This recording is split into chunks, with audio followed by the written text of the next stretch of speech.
Shalom mes bien-aimés, bienvenue à tous. C'est maintenant l'heure de manger la parole de Dieu. Et la parole de Dieu que je vous propose qu'on puisse manger ensemble en ce jour, c'est celle de Exode 4, le verset 2 au verset 3. Et je l'ai intitulé « Qu'as-tu dans la main ?» Lisons maintenant ensemble cette parole de Exode 4, le verset 2 au verset 3. Et nous allons la lire dans la version Semeur.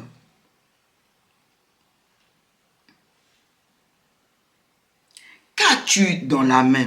Lui demanda l'Éternel. Un bâton. Jette-le par terre. Moïse jeta le bâton par terre et celui-ci se transforma en serpent. Moïse s'enfuit devant lui. Amen. Bien-aimé, qu'as-tu dans la main? Ce verset que nous venons de lire nous enseigne que Dieu fait tout ce qu'il veut, comme il veut, avec ce que nous avons entre nos mains. Je vais essayer de le dire autrement. Mais bien aimé, ce verset nous enseigne que la main puissante et agissante de Dieu est visible au travers de nos mains. Mais pour que cela soit véritablement visible, il faut que nous puissions jeter par terre tout ce qui est entre nos mains. Il faut que nous acceptons de suivre les instructions de Dieu, parce que ce n'est qu'en ce moment-là que la main agissante et puissante de Dieu sera visible au travers de nos mains. Amen. Ce qui veut dire, mes bien-aimés, que Dieu veut utiliser nos mains. Dieu veut utiliser nos mains afin de vraiment révéler sa main puissante et agissante. Alors, véritablement, pour que le monde voie cette main puissante, agissante de Dieu qui est à l'œuvre, il faut que nous acceptons véritablement de laisser, de jeter par terre tout ce qui est entre nos mains, de suivre les instructions de Dieu. Et l'histoire du peuple d'Israël vraiment nous permet de bien comprendre ce thème. Parce que la Bible nous dit qu'à un moment donné, le peuple d'Israël, le peuple de Dieu, était esclave en Égypte. Dieu va envoyer Moïse pour faire sortir son peuple de l'Égypte. Mais écoutez, Pharaon ne va pas vouloir les laisser partir. Et Dieu dit en Exode 6, le verset 1, que vous pouvez prendre le temps de lire. Dieu dit que une main puissante le forcera à vous laisser aller. Une main puissante le forcera à vous chasser de son pays. Donc, il s'agit de la main puissante de Dieu. Mais pour que cette main puissante de Dieu soit agissante et soit visible en Égypte, au peuple de Dieu, au peuple égyptien, à Pharaon, il fallait que quelqu'un accepte de suivre les instructions de Dieu. Il fallait que Moïse accepte de jeter par terre ce qu'il a entre ses mains, de jeter par terre son bâton pour laisser Dieu véritablement l'utiliser, pour véritablement révéler sa main puissante et agissante. Amen. Donc ici, dans le cadre de ce verset 2 au verset 3 de Exode 4 que nous venons de lire, Moïse avait son bâton dans la main et Dieu lui a dit jette-le. Et Moïse a jeté son bâton, il a suivi les instructions de Dieu. Et le bâton de Moïse qui a été jeté, ce bâton-là a été transformé en serpent. Et la Bible dit que Moïse lui-même, lorsque le bâton a été transformé en serpent, Moïse a eu peur, il courait. Et là, ce n'était qu'un exercice, parce que c'était un des signes que Moïse devait faire devant Pharaon, pour que Pharaon sache que c'est Dieu qui l'a envoyé. Et effectivement, quand Moïse va aller avec Aaron devant Pharaon, ils vont reproduire cet exercice. Là, le bâton va être transformé en serpent, comme c'était dans cet exercice.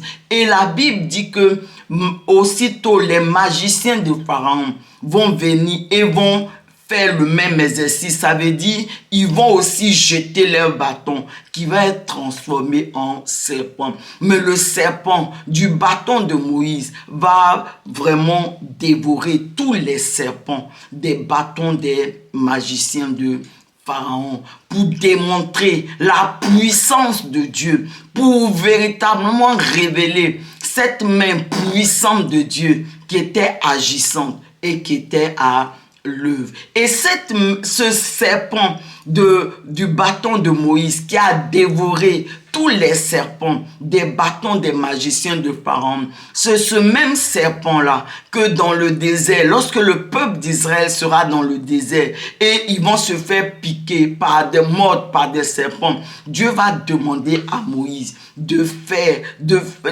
construire un serpent d'airain, de le mettre sur une perche dans le désert, et quiconque aura été mordu par un serpent, lorsqu'il va regarder ce serpent d'airain, ce serpent, il ne va pas mourir, mais il va vivre. Et mes bien-aimés, ce serpent d'airain qui était vraiment élevé dans le désert, il annonçait notre Seigneur Jésus-Christ. Parce qu'on va lire ensemble ce que le livre de Jean 3, le verset 14 au verset 15 nous dit. Et nous allons le lire dans la version Louis II.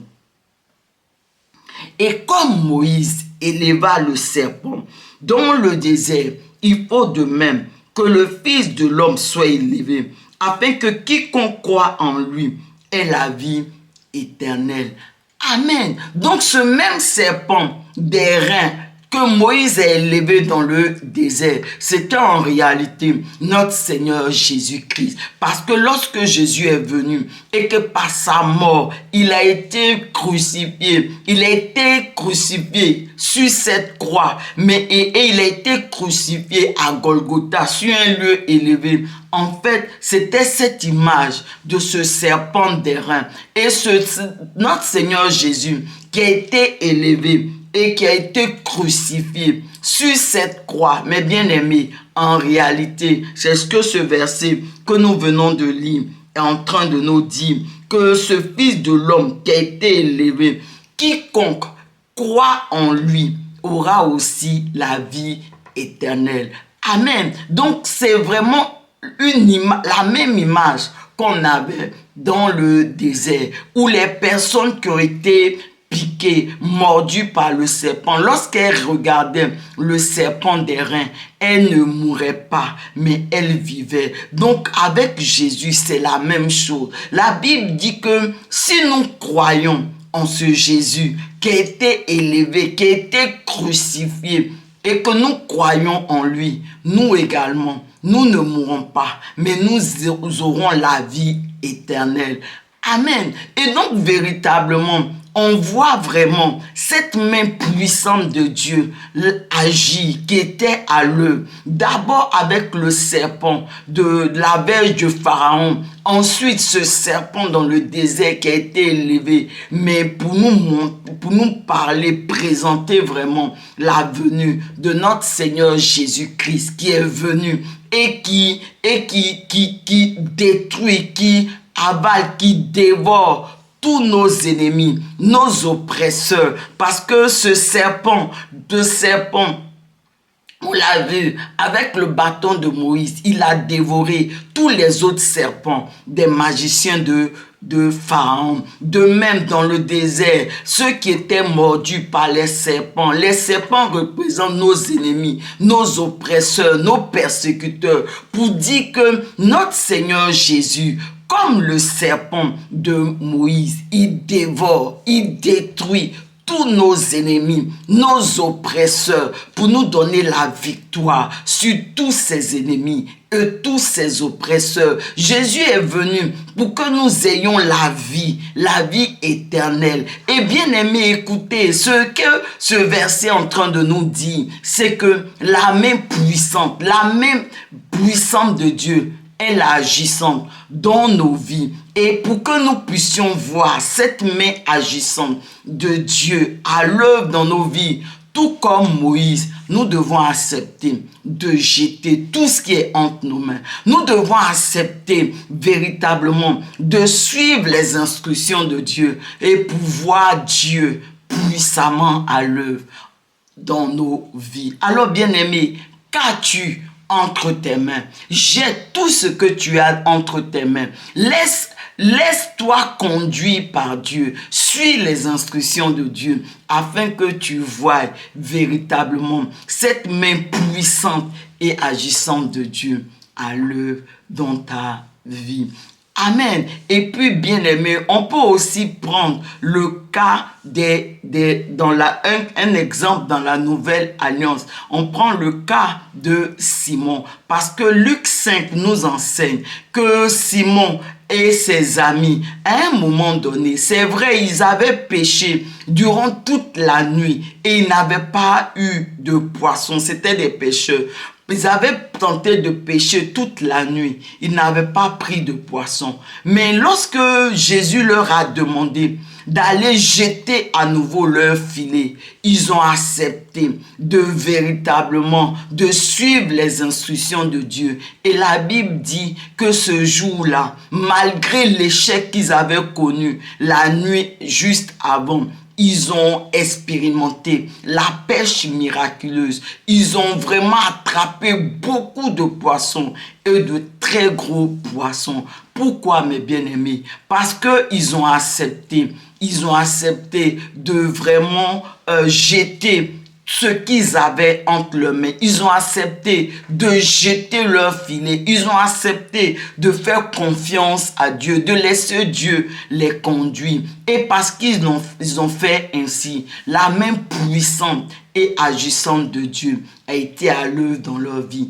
La main puissante de Dieu a été visible au travers de leur vie. Et au jour de la Pentecôte, souvenez-vous, l'apôtre Simon et ses amis disciples, parce qu'ils ont accepté également de jeter leur filet de la parole de Dieu, la Bible nous montre qu'ils ont péché un grand nombre d'hommes à Jésus-Christ, parce que véritablement ils se sont laissés conduire par Dieu et la main agissante de Dieu a été vraiment encore puissamment à l'œuvre dans leur vie. Et aujourd'hui, mes bien-aimés, c'est à notre tour. Dieu veut vraiment, vraiment au travers de nos mains, il veut révéler sa main agissante et puissante. Mais pour cela, comme on l'a vu avec Moïse, avec Simon Pierre et ses amis, les disciples, nous devons nous aussi, bien-aimés, nous devons accepter de jeter tout ce qui est entre nos mains pour véritablement suivre les instructions de Dieu et laisser la main puissante et agissante de Dieu être révélée, être visible au travers de chacune de nos vies. Amen. Élevons la voix ensemble et prions. Merci Seigneur pour tout ce que tu as mis entre nos mains. Et alors que nous te prions, au nom puissant de Jésus, Seigneur, aide-nous véritablement à jeter par terre tout ce qui est entre nos mains. Aide-nous, Seigneur, véritablement à suivre tes instructions afin que véritablement ta main puissante et agissante soit révélée et visible au travers de chacune de nos vies. Merci, Seigneur. Amen.